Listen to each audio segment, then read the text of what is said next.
Salut à tous, bienvenue sur Panda JJB, le podcast qui parle de JJB. Je suis Claire-France Thévenon, aka le Panda, et aujourd'hui encore j'ai 5 minutes pour vous parler d'un sujet en rapport avec le BJJ. Aujourd'hui la question qui me brûle les lèvres est: quelles sont les 5 amitiés particulières du Jiu-Jitsu?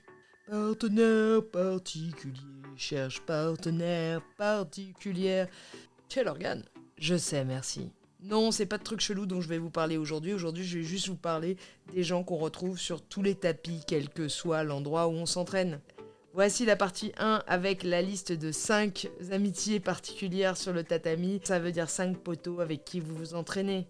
Des archétypes de gens que vous allez retrouver quasiment partout. Et ne vous en faites pas, la partie 2 sera un petit peu plus dark. Dans les gens particuliers que vous allez retrouver sur le tatami, il y a ce mec, peu importe son niveau social, il ne parle qu'en disant « os ». Le prof dit un truc, il est là « os ». Vous montrez une technique, « os ». Vous saluez, « os ». Vous lui serrez la main, « os ». Vous lui dites un truc, « os ».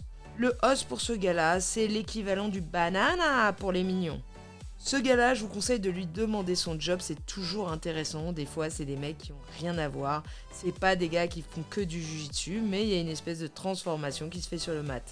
La deuxième personne que vous allez retrouver partout, c'est le gars ou la fille avec qui vous adorez tourner, qui tourne super bien, avec qui votre jeu est hyper compatible. C'est-à-dire, vous avez l'impression d'être incroyable quand vous tournez avec lui. Attention, il y aura un retour à la réalité à un moment ou un autre. Mais bref, cette personne que vous adorez sur le tapis, en dehors, vous sentez que vous n'avez rien à lui dire et vous ne le verrez probablement jamais en dehors du tapis. C'est pas la personne avec qui vous allez vous en jeter un. C'est bizarre, il y a toujours quelqu'un qu'on adore sur le tapis pour tourner, mais surtout pas pour parler avec. Troisième amitié particulière, c'est tout le contraire. Le gars qu'on adore ou la fille qu'on adore, c'est notre poteau. Franchement, on est content de le voir à l'entraînement, mais on veut surtout pas être avec lui pendant la technique. Soit il travaille mal, soit il travaille comme une brute.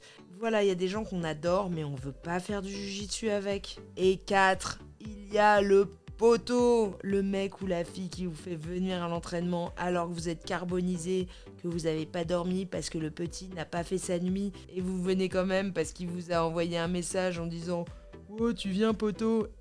Évidemment vous allez venir parce que c'est votre poteau. Ce qui arrive souvent pour les enfants, par exemple, c'est qu'ils viennent en groupe pour faire une activité, du jujitsu, du foot, du rugby, ce que vous voulez. Et quand il y en a un qui arrête, toute la bande arrête parce que c'est une activité sociale. Eh bien, le jujitsu brésilien, c'est pareil. Il faut pas croire, c'est pas parce qu'on est des adultes qu'on va pas se comporter pareil. Notre poteau, il fait du jujitsu, on vient avec lui au jujitsu. Et des fois, il m'est arrivé de voir des gens qui étaient bons en jujitsu, mais leur poteau a arrêté le jujitsu, donc on les voyait plus non plus. Et la 5e personne, cette personne, c'est la star des partenaires.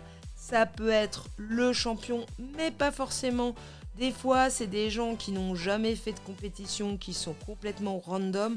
On ne les connaît que dans le club et tout le monde veut tourner avec parce que c'est des bêtes de partenaires. Ces partenaires sont les diamants de l'entraînement et on le sait tous. Voilà, c'est tout pour aujourd'hui. On se retrouve prochainement sur Facebook, TikTok, Instagram et tout le tout team. On se retrouve sur Panda JJB, le podcast qui parle de JJB.